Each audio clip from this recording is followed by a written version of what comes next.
두 번째 시간입니다. 아까 그 강의한 부분 행정학의 범위 나와 있잖아요. 저 유인물, 프린트물 한번 보겠습니다. 페이지는 표시가 지금 안 돼 있잖아요. 행정학의 범위를 좀 보죠. 자, 다 폈습니까? 정말 제가 그 할 말은 아니지만요. 정말 심혈을 기울여서 지금 설계한 거거든요. 여러분이 일단 이거에 대해서 그냥 믿고 한번 해보십시오. 너무나 많이 들어간다고 해서 좋은 게 아니에요. 실제로 빠진 인물은 별로 없습니다. 그러니까 여기를 중심으로 어디까지 우리가 접근할 것인가. 그게 이제 문제란 말이에요. 그러니까 아까 얘기했잖아요. 기본적인 베이스가 있어요. 잘 보세요. 베이스가 있다고요. 베이스 있죠? 9급이죠? 플러스 알파예요. 베타도 있고 감마도 돼요. 근데 아까 얘기했잖아요. 책이 1, 2, 3가 돼 있어요. 1권, 2권, 3권. 700, 800페이지, 2000페이지. 아까 이야기했잖아요. 여러분 수험 기간 동안에 몇 달 공부할 거죠? 몇 번 보겠어요? 그렇게 하기보다는 처음부터 이야기해야 돼요. 적절한 걸로. 불필요하다면 제거를 해야죠. 근데 조금이라도 관련이 되니까 그렇게 하는 거거든요. 근데 기본적으로 정말 그 체계적으로 우리가 학습하는 그 접근이 정말 중요하다 이 말씀 드리고 싶고, 아까 이제 그 이야기 하지 않았던 거, 그 영역에 있어서 몇 가지만 체크만 하겠습니다. 지금 그 편별로 일련번호가 붙어 있잖아요. 단원이. 말하자면 절이죠, 절. 그래서 행정학의 범위에서 총론 부분은 몇 개로 되어 있습니까? 27개로 되어 있네요. 27개 절로. 여기에서 14번과 15번이 중요합니다. 신공공관리론, 뉴거버넌스론. 그 다음에 21번. 시장 실패, 정부 실패. 아까 얘기했죠? 공공재. 26번이 좀 어려워요. 비판적 행정. 여기에도 많은 내용이 담겨 있습니다. 이걸 이해하면 많이 연결돼요. 그 정도 합시다. 그 다음에 정책이론 한번 보세요. 정책이론. 이 정책이론 보면 정책 과정에서 가장 먼저 중요한 게 뭐라고 그랬죠? 사회 문제가 아무리 많아도 어떻게 해야 됩니까? 한번 물어볼게요. 사회 문제가 아무리 많아도 어떻게 해야 됩니까, 학생? 그거를 문제로 인지해서 의제로 설정해 줘야 되잖아요. 이 정책 의제로 설정해야만 아젠다가 되는 거예요. 그러지 않으면 기각해버리면 해결이 안 되는 거예요. 그게 의사결정이라고 합니다. 5번 중에 5번. 시리얼 넘버로 돼 있으니까 좀 편할 거예요. 그 다음에 제가 아까 이야기 안 했지만, 자, 우리 행정학의 전 과정을 뭐와 뭐로 정리할 수 있다고 그랬죠? 이념적으로 능률성과 민주성이죠? 자, 의사결정할 때 잘 보세요. 여러분 어떻게 합니까? 저도 마찬가지예요. 경제적으로 합리적인 선택을 하죠. 따져가지고. 근데 부모가 반대하고 자식이 반대하고 친구가 협조를 안 해주고 일 못할 수도 있어요. 그러니까 국민이 마이 더 피플이거든요. 국민의 이해관계자의 의견, 또 저항, 갈등 그런 걸 고려를 해야 돼요. 그게 조율이 돼야 돼요. 이 정치 잠수성이 필요하거든요. 그리고 현실적으로 정책 결정은 어떻게 됩니까? 현실적으로 정책 결정은 힘이 강한 자의 편이에요. 따라서 권력 개념이 굉장히 중요하다. 그래서 권력문의 관점에서 누가 주도하는가에 따라 정책의 내용이 달라져요. 그게 바로 정책 형성의 주도자입니다. 엘리트론, 다원론, 조합주의 그게 나오거든요. 이 굉장히 중요한 내용이고 상당히 넓은 영역입니다. 그 다음에 정책 결정 이론문에 나와 있죠? 그 다음에 정책 분석. 이거는 이제 어디까지 우리가 공부할 것인가? 상당히 어려운 부분인데 이제 범위를 정해야 될 거예요. 그 다음에 36번의 정책 실험. 평가하는 거죠. 정책이 좋았는지, 타당성 있는지.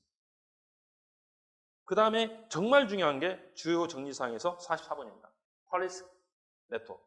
이게 정책망이거든요. 자, 여러분 한번 보세요. 제가 지금 그 짧은 시간에 지금 여러 가지를 설명하고 있어요. 정책 결정이 어떻게 됩니까? 정부가 혼자 다 합니까? 이해관계자가 있잖아요. 그러면 중앙정부, 지방정부 있죠. 여러 이해관계 시민 있고 시장 있죠. 그럼 어떻게 되겠습니까? 어떻게 의사결정이 현실적으로 되겠습니까? 크든 작든 간에 혼자 다 하는 것은 아니에요. 과거에도 참여했죠. 근데 그건 제한적인 참여이고 형식 참여였어요. 지금은 어떻게 합니까? 실질적으로 네트워크적인 참여를 합니다. 그래서 어떻게 통치한다? 법으로 통치한다. 이게 정책망이 어떻게 구성되어 있는가에 따라서 많이 다른데 지금은 여러 가지 유형으로 설명을 하거든요. 그 네트워크 이론이거든요. 그래서 거버넌스하고도 굉장히 관련성이 높은 분야입니다. 굉장히 출제가 높아요. 굉장히. 끼리끼리 몇 명이 노는 것도 있지만 시민이 참여하는 것도 있고 이슈별로 변화하는 그런 네트워크도 있습니다. 다양한 상황의 네트워크를 설명하는 거예요. 이게 정책 과정은 누구누구 끼리끼리 할 수도 있지만 시민 전반적으로 참여할 수도 있고 다양한 뭐가 있다? 망이 있기 때문에 그걸 우리가 공부해야 된다. 정책망 중요하다고. 그 다음에 조직이론 보겠습니다. 조직이론 역시 가장 중요한 건 뭡니까? 관료제예요. 자, 한번 이렇게 생각해 보세요. 정말 지금까지 우리가 속았다. 뭐에 속았습니까? 관료제가 이상적이라고 했는데 아니지 않느냐? 그러나 완전히 속은 것이냐? 그래도 관료제가 여전히 기능을 수행하잖아요. 관료제. 이게 고전이론에서 믿음 바 가장 능률적인 조직이거든요. 그러나 지금은 관료제가 뭐다? 비능률이 많고 능률성도 구현하지 못한 측면이 있고 너무나 비민주적이다. 그래서 어떻게 된다? 혁신해야 한다. 그렇게 되겠죠. 그러니까 관료제에서 다 나와요. 혁신까지. 그리고 관료제가 구조만 관료제로 설계하면 되는가? 뭐도 우리가 관심을 가져야 됩니까? 인간에 대해서 관심을 가져야 되죠. 인간.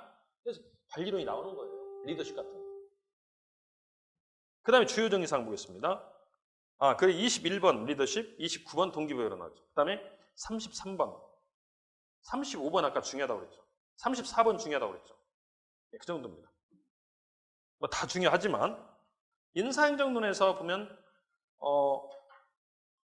아까 20번 공직윤리 하겠잖아요. 공직윤리. 그 인사행정은 역시 뭐가 중요하냐면 8번 직위분리자 계급제 아주 중요합니다.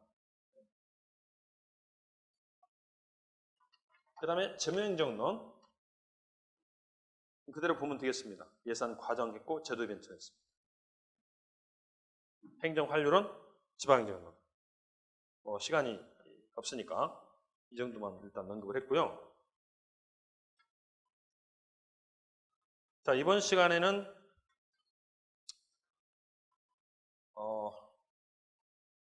시리얼 넘버 세 번째 행정과 경영부터 보겠습니다. 9페이지입니다.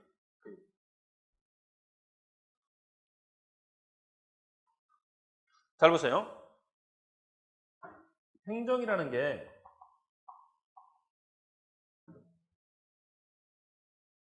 넓은 의미의 행정에 두 가지로 나눠집니다. 무슨 행정과 무슨 행정이 있습니까? 공행정이 있고 사행정이 있다.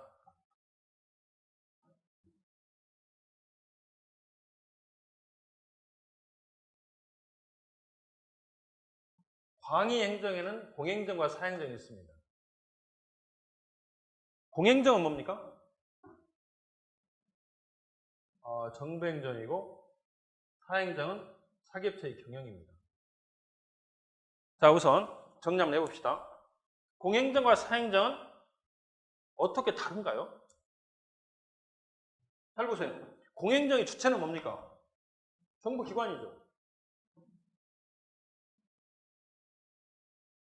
사행정의 주체는 누굽니까? 사행입니다. 사행. 기업 활동할 수 있고 아무나 경영할 수 있잖아요. 근데 공행정은 정보기관, 공무원, 행정기관입니다. 그런데 목표가 어떻게 다릅니까? 공행정은 국민 전체 이익과 관련된 공익입니다. 사행정은 사익이죠.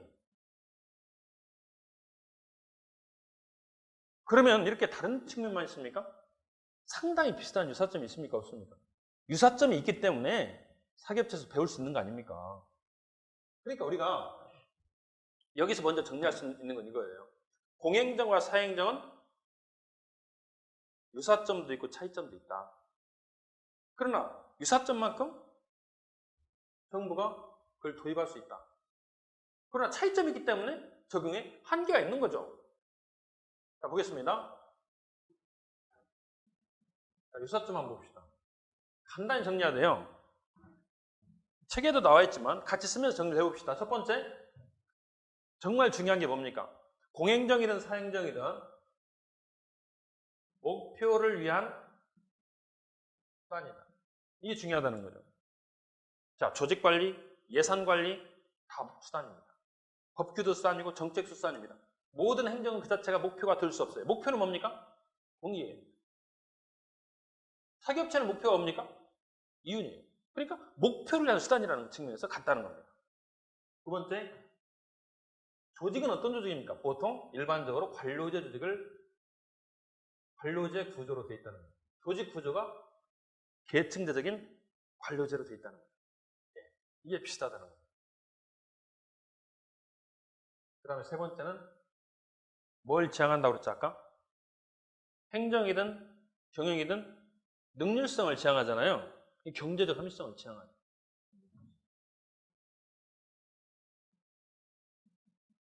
경제적 합리성을 지향한다. 네 번째는 행정이든 경영이든 합리적인 선택을 지향한다는 말은 똑같이 뭡니까? 의사결정 과정이다. 합리적인 대안 선택의 과정이다. 목표를 구현하는 게. 그리고 그 속에서 본질적으로 뭡니까? 자, 행정의 본질은 뭡니까? 행정의 본질은 의사결정에서의 협동작용입니다. 인간의. 이게 비슷하다는 거죠. 그 다음에 뭐가 비슷합니까? 행정이든 경영이든 누가 있습니까? 혼자 자급자족할 수 있습니까? 고객이 있습니까? 행정의 고객은 누굽니까? 좀 고객의 차원이 다르지만 국민이죠. 경영에서 고객은 누굽니까? 팔아주는 사람이에요. 그러니까 기본적으로 혼자 사는 개방체제가 아니라 환경과 서로 자원을 의존하는 개방, 열려있는 오픈 시스템이라는 겁니다. 물론 고객의 범위가 다르죠. 우리가 고객 지향적 행정을 한다고 하잖아요. 여러분, 사기업체의 고객 지향적 행정은 뭡니까, 여러분? 뭐가 고객 지향적 행정이죠? 돈 많은 사람만 고객이에요. 허름하게 가면 그건 고객이 아닙니다. 돈 안 나오니까. 그러나 행정의 고객은 모든 시민이잖아요. 어쨌든 간에 약간 범위는 다르지만 환경과 자원을 의존하고 환경과 서로 영향을 주고받는다는 측면에서 오픈 시스템이라는 거예요. 이런 측면이 유사점입니다. 그러면 만약에 완전히 동일하다면 행정은 뭐처럼 하면 됩니까? 경영처럼 할 수 있는 거죠. 그러나 행정은 아까 뭐가 다르다고 그랬습니까? 목적이 다른데 국민이 반대하면 못해요. 그리고 힘이 적으면 합의적 형태 못 온답니다. 자, 밑에서 기한을 했어요. 했는데 대통령이 정치적인 이유 때문에 틀으면 못합니다. 장관이 틀으면 못합니다. 그렇기 때문에 행정은 좋든 싫든 간에 뭐가 있습니까? 정치성이 있는 거예요. 정치성, 권력성이 있는 거죠. 따라서 행정과 경영은 너는 물이 달라요. 그렇기 때문에 이런 측면이 아주 기본적인 차이죠. 그러나 여러 가지 측면에서 다르다는 겁니다. 볼까요? 행정은 정치성이 있다. 경영은 정치성은 없다는 거죠. 정치인들이 이런 말 하잖아요. 정치가 뭐냐 이렇게 물어보면 정치인이 뭐라고 합니까? 국민을 잘 살게 하는 건 이렇게 말하더라고요. 근데 좀 웃음 나올 정도는 아니지만 그건 2% 부족합니다. For the people이거든요. 과정이 중요해요. 국민의 참여, by the people이 중요하거든요. 이게 다양한 이해관입니다. 시민의 참여를 통해서 의견을 조율해가지고 합의를 놓치라고 국민을 잘 살게 하는 것이죠. of the people, for the people, by the people 다 들어가는 거죠. 민주주의라는. 어쨌든 이거는 뭐 people 같은 거 없어요. of the people 그런 거 없어요. 그냥 돈 벌으면 되는 거예요. 그다음 행정은 뭡니까? 공권력을 바탕으로 하잖아요. 공권력을 바탕으로 한다는 말은 누가 공권력을 줍니까?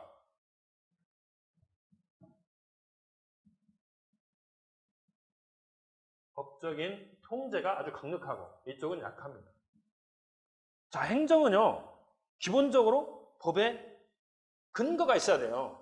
법에 근거가 있어야 행정이 가능합니다. 그러나 사기업체는 법의 근거에 따라서 합니까? 한번 물어볼게요. 사기업체는 법의 근거에 따라서 해요? 삼성이 이윤을 극대화시키는데 핸드폰 가게가 이윤을 극대화시키는 법의 근거에서 합니까? 어떻게 합니까? 법적인 통제가 약한데 어떻게 약합니까? 법에 테두리 내에서 놀면 돼요. 일탈하면 안 돼요. 행정은 바로 직접적인 그 법의 근거가 많이 필요합니다. 대부분이. 이 법적인 규제가 약하죠. 이 일반적인 이런 이제 그 차이가 있고요. 목표의 측면에서 행정은 복수목표입니다. 복수목표. 기업은 단일 목표. 단일 목표. 번호를 붙여봅시다. 1번, 2번, 3번.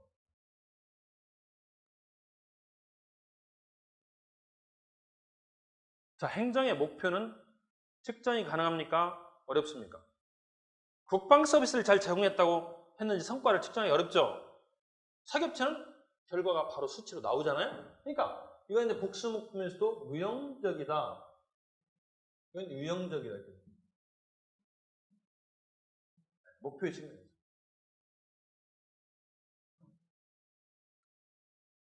하나만 더 이야기해 볼까요? 자, 행정은요. 행정은 이건 지웁시다.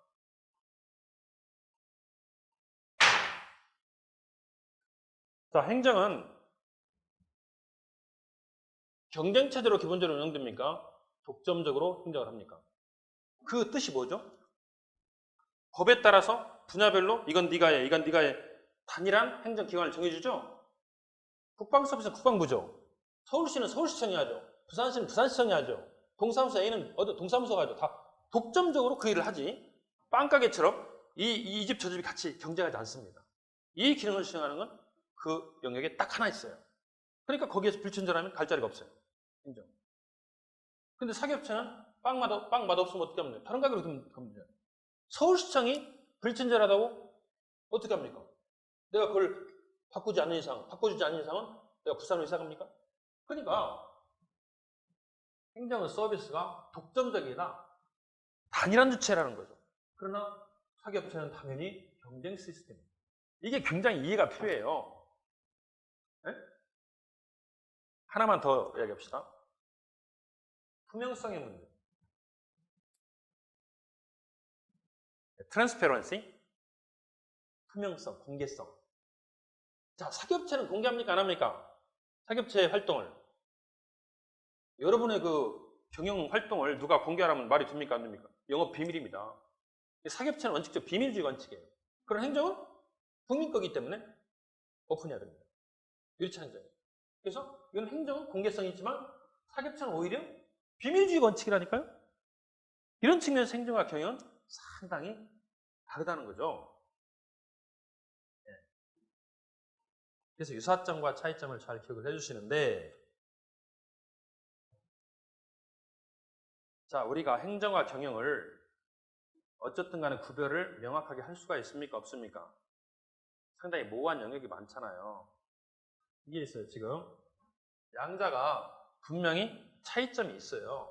차이점이 있지만 갈수록 공적 기능을 정부만이 하는 게 아니라 시민들도 할 수 있고 협동해서 할 수 있고 다양한 공익 기능을 사인들이 하는 경우도 많이 있다는 거죠. 공적 기능을. 공적 기능에 있어서 공적 기능의 수행에 있어서 정부 독점이 파괴되고 양자가 접근하는 영역이 있다는 거예요. 양자의 접근한 영역이 갈수록 커지고 있다는 거죠. 그렇기 때문에 구별이 갈수록 모호해진다. 대표적인 게 제3섹터입니다. First sector가 어디입니까, 여러분? 혹시 아세요? 이게 국가잖아요. 두 개로 쪼개보세요. First sector가 정부입니다. 그리고 Second sector가 시장이에요. 그러니까 시장에서 자유롭게 경제사활동을 합니다. 근데 정부가 규제가 요구되는 상황에서는 정부가 또 기능을 수행할 수밖에 없는 것이고 공익 기능은 정부가 또 한다고 보는 거죠. 그러나 양자가 애매하게 섞여 있는 중간 조직이 있다는 거예요. 중간 조직. 어떻게 보면 정부도 같고 어떻게 하면 사기업체도 같다. 제3섹터. 이게 뭐가 있습니까, 여러분? 공기업 알아요, 몰라요, 여러분? 공기업? KTX는 누가 운영합니까? 정부가 운영하죠. 그런데 사기업체의 경영 방식으로 운영하죠? 이게 공기업. 그 다음에 정부 산하기관 같은 거 있어요. 정부 산하기관. 예를 들어서 뭐 공사 같은 거 있잖아요. 네? 그 다음에 정부 연구소 같은 거. 분명히 공적 기능이죠. 공적 기능. 그러나 행정기관 자체는 아닙니다. 행정기관 자체는 아니에요. 이게 바로 뭐라고 하냐면 준정부기관이라고 해요. 준정부기관.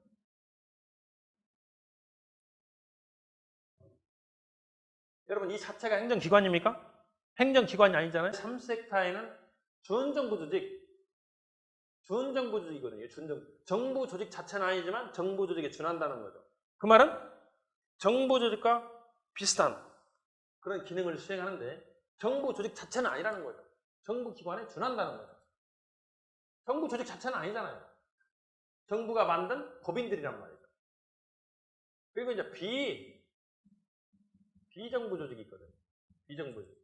이 비정부 조직이 바로 뭐냐면 NGO 같은 겁니다. NGO. 공익단체 같은 거. 적십자단체 같은 거. 응? 뭐 바르게 살기 협의 같은 거. 시민단체. 자, 제3섹타가 중간 조직인데 어떤 기능을 수행하죠? 어떻게 보면 정부 같고 어떻게 보면 사기업 같습니다. 그러나 둘 다 뭡니까? 공적 기능을 수행하는 거죠. 공적 기능. 공익 기능을 수행한다는 거죠. 그러니까 이게 도대체 경영의 영역인지 행정 영역인지 애매하다는 거예요. 3섹타. 뒤에서 다시 할 겁니다. 두 번째는 민영화라든지 민간 위탁을 하는 경우가 많습니다. 여러분 최근에 KTX 민영화라든지 지하철 9호선 민영화 같은 거 논의가 되잖아요. 자, 이건 철도는 누구 겁니까? 공적인 거잖아요. 시민들이 다 타잖아요. 그럼 이것을 정부가 운영할 때는 그래도 책임적으로 어느 정도 하겠죠. 그러나 정부가 채산이 안 맞으니까 또 시민들이 아유 뭐 민간 넘겨라 그런 요구가 강하면 민간 기업한테 팔을 수도 있고 기능을 위탁할 수도 있습니다. 그러면 민간 조직을 통해서 철도 사업을 하는 거잖아요. 그러니까 이것도 민간 조직이 사익을 추구하는 게 아니라 물론 이제 돈 벌려고 하겠지만 기본적으로 철도 사업 공익 기능을 하잖아요. 그러니까 이것도 역시 애매하죠. 민영화라든지 민간 위탁. 교도소를 지금 누가 운영하죠, 여러분? 재소자 관리는 당연히 사람 가둬가지고 정부가 하죠. 그러나 지금 민간 교도소가 있습니까, 없습니까? 우리나라 최초로 종교단체가 운영하는 소망교도소가 있거든요. 그런 경우는 거기서 지어가지고 정부한테 기부 체납했어요. 다만 정부가 위탁해가지고 관리비는 다 줍니다. 그러니까 공익기능이라 하더라도 정부보다 민간 위탁해서 교도소를 운영하니까 훨씬 재수사를 잘 따뜻하게 대하고 사랑으로 대하고 여러 가지 질이 높아지더라는 거지. 그러니까 잘 보세요. 정부 기관이 직접 공익기능을 수행을 하는 것이 전통적인 정부죠? 맞아요? 정부 기관이 직접 공익기능을 수행하는 게 전통적인 정부잖아요. 근데 지금은 어떻게도 한다고 그랬습니까? 민간에게 대행시켜요. 돈 주면서. 더 잘하니까 싸게. 그리고 이제 정부 내에서도 경쟁을 통해서 거기에서 선택하게 만들 수도 있고 이런 청소 위탁 같은 거, 쓰레기 위탁 같은 건 뭐 진작부터 이루어진 거죠. 그러나 민영화라든지 민간 위탁 같은 그런 영역들이 넓어지면서 공익기능을 사기업체도 하고, 예? 그리고 아까 얘기했잖아요. 정부, 산하, 법인도 하고. 그러니까 애매하다는 거라. 무엇보다도 뭡니까? 민관의 공동 생산의 영역이 있다는 거죠. 이걸 뭐라고 하냐면 코프로덕션이라고 해요.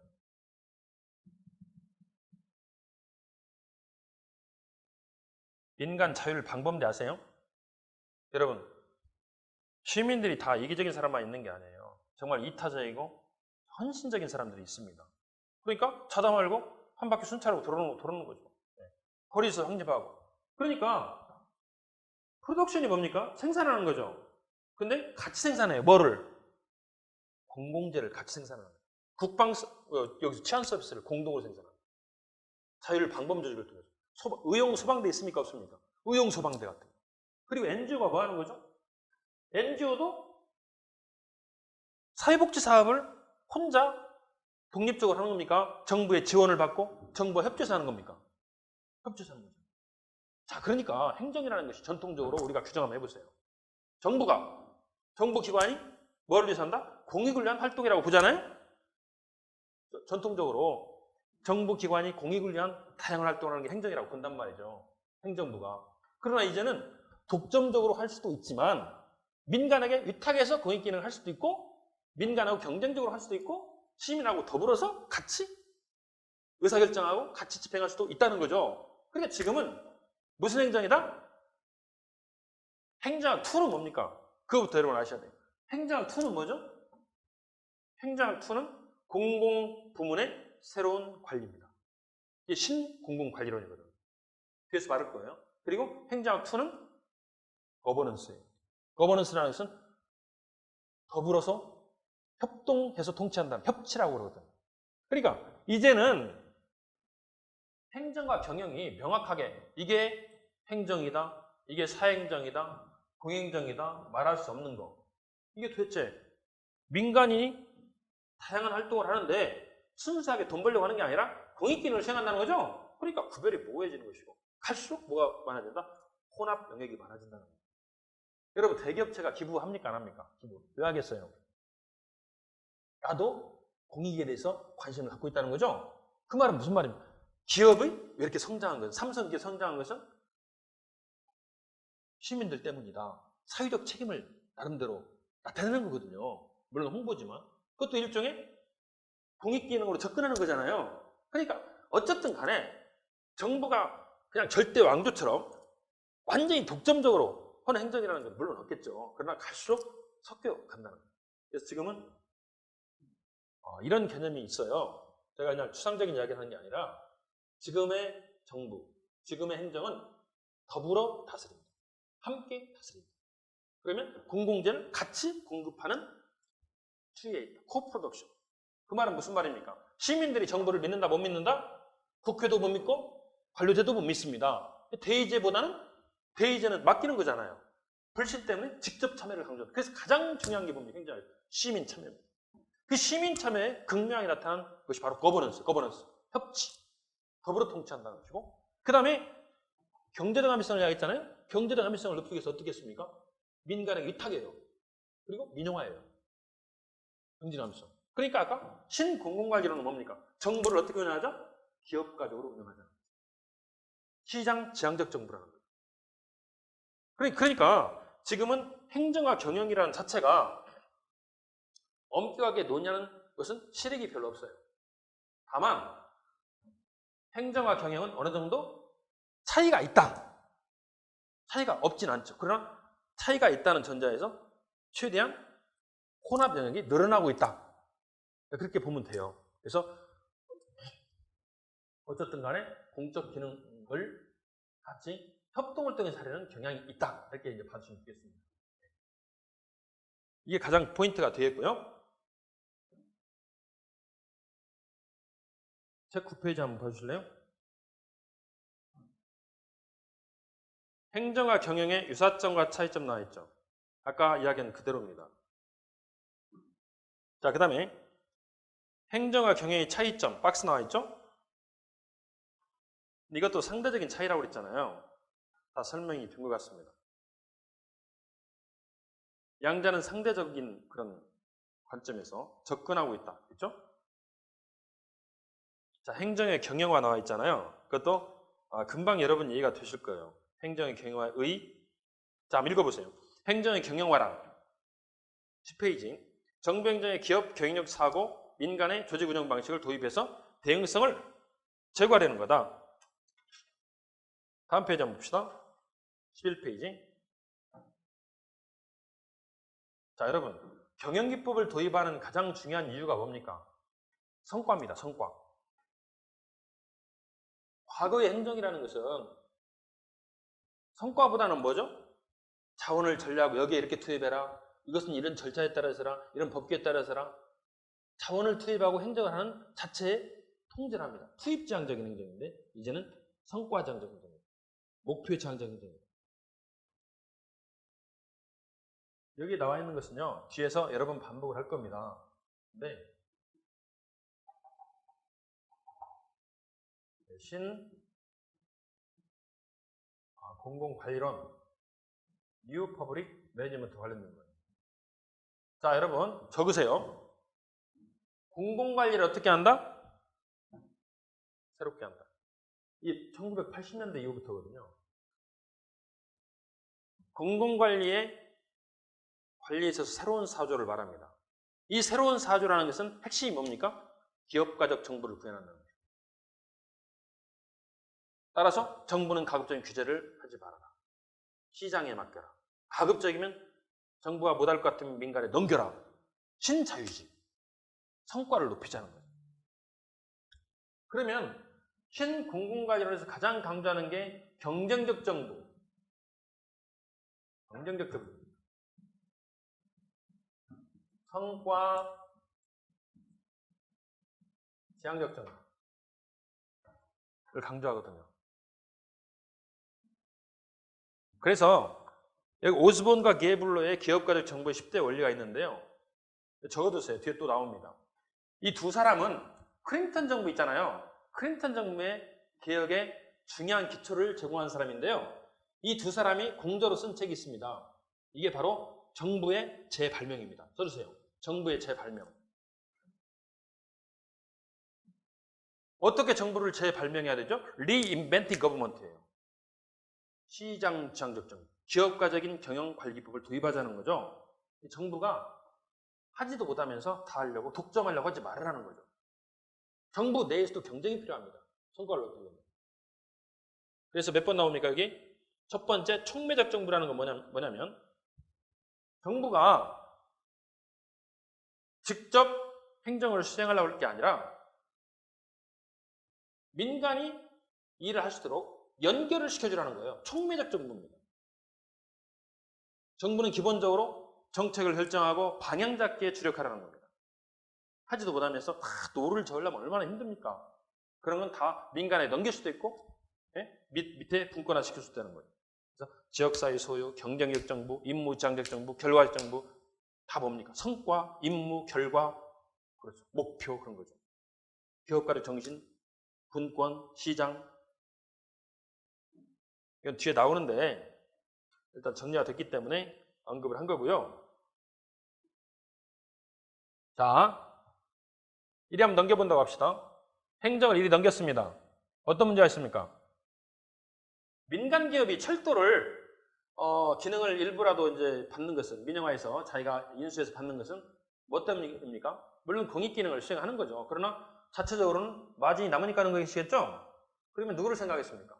자체 조직의 이익을 먼저 생각하겠죠. 아무래도 정부가 할 때는 그걸 책임지고 하죠. 그러나 민간에 넘기면 수익적인 측면을 더 고려를 하게 될 겁니다. 공익이 무시되고. 그 다음에 아무래도 서비스 때문에 요금이 올라가는 경향이 있습니다. 약자는 철도 탈 수 있습니까? 자, 보세요. 경영기법의 한계. 첫 번째, 윤리성이 부족할 수 있다. 책임성이 젖을 수 있다. 그리고 사회적 형평성. 사회적 약자는 혜택이 아무래도 줄어들 수밖에 없고 돈 없으니까. 그런 얘기죠. 뒤에서 이제 다시 이야기할 건데요. 자, 신공공관리론은 신관리 관점이거든요. 지금 나왔으니까 말씀을 드리는 거예요. 이것은 뭡니까? 법에 따라서 고지것대로 통제하고 법적인 절차에 따라서 하고 그런 게 아니라 목표만 정해주고 융통쓰게 일을 하라는 겁니다. 신축적 정부, 임무지향적 정부. 알아서 하라는 거예요. 신관리는 뭘 말합니까? 자율과 책임을 말하거든요. 자율 책임을.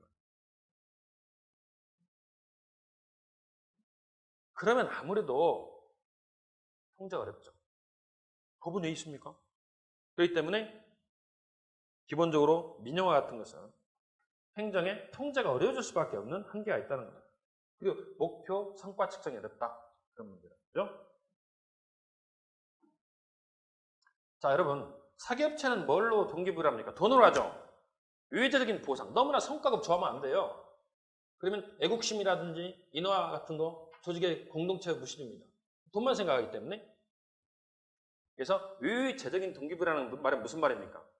자기가 우러나서 마음에서 우러나서 일하는 게 아니라 돈 때문에 외부적인 요인 때문에 동기부여가 된다는 거죠. 사명감이 떨어진다. 이런 것들은 이 정도 일단 기억을 해두시고 뒤에 반복되니까 그 정도 체크를 해주시기 바랍니다. 이 행정과 경영의 문제는 굉장히 넓어요 지금. 그래서 유사점과 차이점을 기본적으로 명확하게 이해한 다음에 최근의 추이 어떠한가를 정리를 하고 이제 뒷부분에 앞으로 민영화라든지 또는 행정통제론이나 개혁론이 다시 나옵니다. 그대로 나옵니다. 그때 좀 자세히 할 것이고 행정 이론사에서도 또 할 거예요.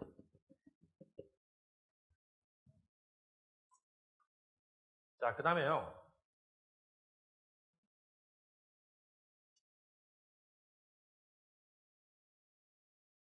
정치와 행정에 대해서 한번 볼까요? 정치와 행정.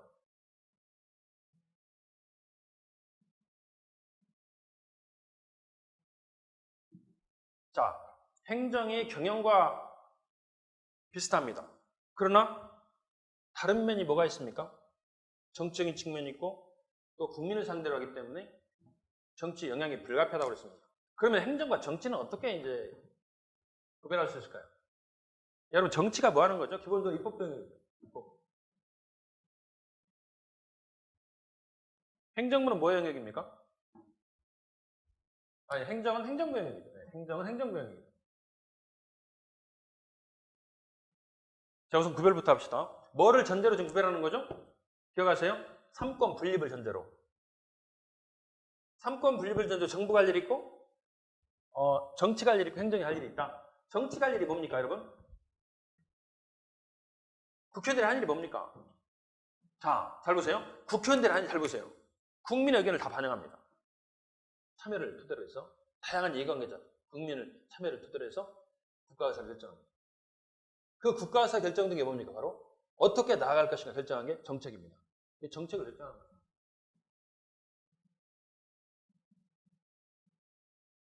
자, 행정이 하는 일은 뭐죠? 결정된 내용이 A면 A로 집행하고 결정된 내용이 B면 B로 집행하죠? 그러니까 정책을 그지그대로 집행을 한다. 집행하고 관리하고 그를 구체화한다. 그게 됐단 말이에요. 잘 보세요. 정책의 구체적인 형태는 뭡니까? 자, 누가 한번 얘기해 보세요. 정책의 구체적인 형태가 뭐죠?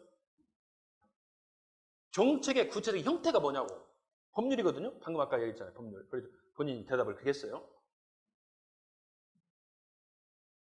그리고 정책은 법률이 아닌 뭐 시행령 형태라든 다양하게 또 여러 가지 사업으로 나타날 수도 있고 다양한 것이 있습니다.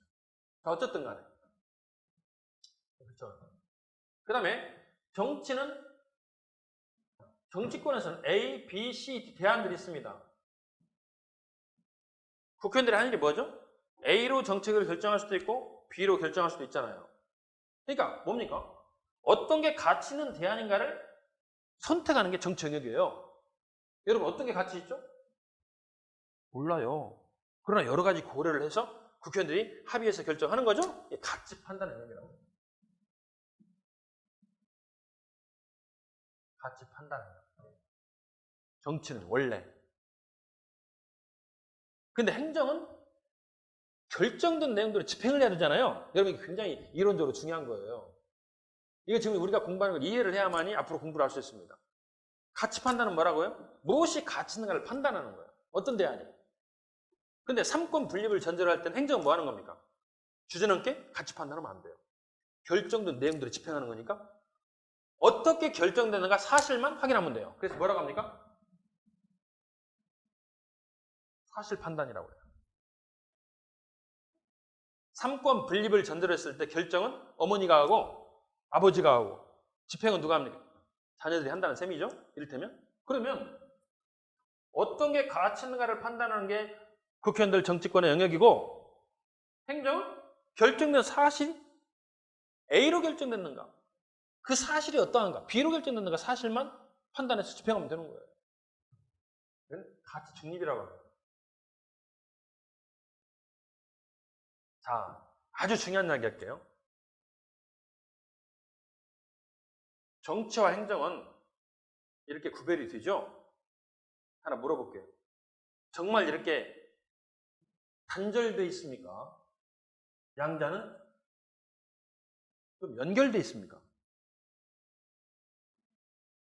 지금 제가 구별을 이야기했잖아요. 삼권 분립을 전제로 해서 양자는 이렇게 구별된다고 설명했잖아요. 양자는 정말 현실적으로 이렇게 구별이 되어 있습니까? 연결되어 있고 행정도 정적 기능을 수행할 수 있고 정치도 행정적 기능을 수행할 수 있습니까? 양자는 섞여 있는 혼합 영역이 있습니까? 아니면 절대적으로 구별이 됩니까? 뭐죠? 섞여 있겠죠? 자, 그럼 이건 뭐로 말했습니까? 이건 뭐냐면 정치와 행정은 논리적으로 이렇게 구별이 가능하다는 거죠. 정치의 개념과 행정의 개념은 논리적으로, 이론적으로 구별이 가능하다는 거죠. 그러나 현실적으로는 양자는 서로 중첩되는 부분이 있다. 이렇게 볼 수 있겠죠. 자, 그래서 여기서 유명한 개념이 나옵니다.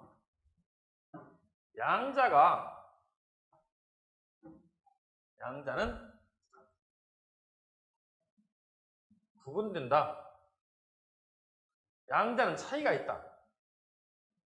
이거를 강조하는 이론이 바로 뭡니까?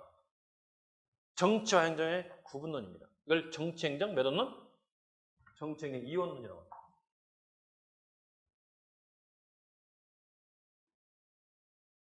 정치행정 이원론이라고 한다.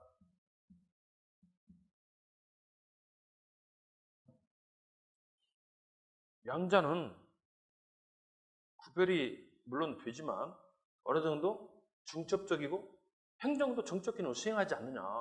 행정도 정적 결정하더라. 어떻게 구별 정확하게 나눌 수 있다고 보느냐. 양자는 상대적 관점이다. 양자의 상대성을 강조하는 게 정치행정 이론론입니다. 자, 여러분 보세요. 정치행정 이원론은요. 정치행정을 나누죠? 보세요. 정치행정을 나누면 이원론은 행정을 뭐와 똑같이 봅니까? 잘 보세요. 나눴죠? 행정은 정치와 다르고 뭐만 합니까? 정책을 집행만 하고 관리만 한다 이렇게 봤잖아요. 그러면 정치행정 구분론은 행정을 뭐와 똑같이 보는 거죠? 경영과 똑같이 보는 거죠. 자, 정치행정 이원론은 행정을 뭐와 똑같이 보는 겁니까? 행정을 관리로 보죠. 경영과 똑같이 보는 거죠. 결정된 내용대로 관리하고 집행하는 것입니다. 경영과 똑같은 거예요. 그래서 이걸 뭐라고 합니까? 공사행정 몇 원론? 공사행정을 똑같이 본단 말이죠. 공사행정 몇 원론? 이론론이라고. 정치행정 이론론은 뭡니까? 이론론. 정치와 행정은 서로 연결되어 있다. 행정도 정적 기능을 수행한다. 행정도 가치 판단 기능을 수행한다. 이렇게 보는 거죠. 따라서 여기는 경영과 좀 다른 거지. 따라서 뭡니까? 이거는 공사행정 몇 원론? 구분론, 이원론이라고 해요. 하나 물어볼게요, 제가. 이걸 알아야만 우리 행정학이 풀립니다. 행정학의 초심은 뭡니까? 이렇게 말하면 쉬운가요? 행정학의 초심. 행정학이 탄생했을 때 처음 먹은 마음은 뭡니까? 언제부터 행정이 연구되기 시작했죠? 잘 보세요. 잘 들어보세요. 130년 전에 19세기 말에 행정학이 탄생했는데요. 예산이 많아져요. 그러니까 능률적인 행정을 누가 요구합니까? 세금만 뜯어가고 그러니까 시민들이 요구해요. 능률성에 요구되는 상황에서 바로 행정의 체계적인 능률적인 관리가 요구됐거든요. 그리고 초심이 뭐냐면 능률적인 관리예요. 경영기법이 도입이 이루어졌고 그리고 무엇보다 정치적인 부패로부터 탈출해야 돼요. 정치는 부패했잖아요. 정당 정치니까 자꾸 바뀌고 관직을 나눠먹게 하고 그렇지. 그래서 행정의 초심이 뭐냐면 행정은 정치로부터 구분돼야지 부패를 막을 수 있다는 거예요. 정치적 중립입니다. 그리고 뭐처럼 해야 된다? 경영처럼 해야 된다. 이건 뭐죠? 이거? 행정을 뭐처럼 하는 거예요? 경영처럼 하는 거죠? 이것이 가장 처음 나온 고전행정입니다. 이걸 뭐라고 합니까? 처음 나온 고전행정의 명칭이 뭐죠? 처음 나온 고전행정의 명칭이 뭐예요? 바로 행정관리설입니다. 행정관리설.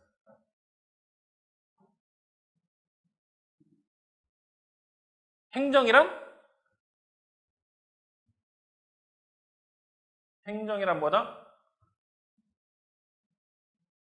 공공사무를 체계적으로 관리하는 거다. 사무의 관리다 이렇게 봤어요. 그러니까 이때의 고전이론에서는 행정을 왜 정치와 구분을 시켰습니까? 그래야만 능률성을 높일 수 있고 부패를 방지할 수 있다고 봤죠. 이렇게 본 거예요. 근데 현실적으로는 행정이 정책 기능을 시행합니까? 안 합니까? 대공황이 이루어지고 나타나고 여러 가지 사회 문제가 생기고 전쟁 위기가 생기고 그러면 행정 기능이 커지는 거예요. 행정 기능이 커지고. 네? 그래서 행정이 정책 기능을 시행할 수밖에 없는 그런 상황이 드는 거죠. 행정도 통치 기능을 시행한다. 행정도 정치와 구별이 어렵다. 이렇게 보는 게 뭡니까?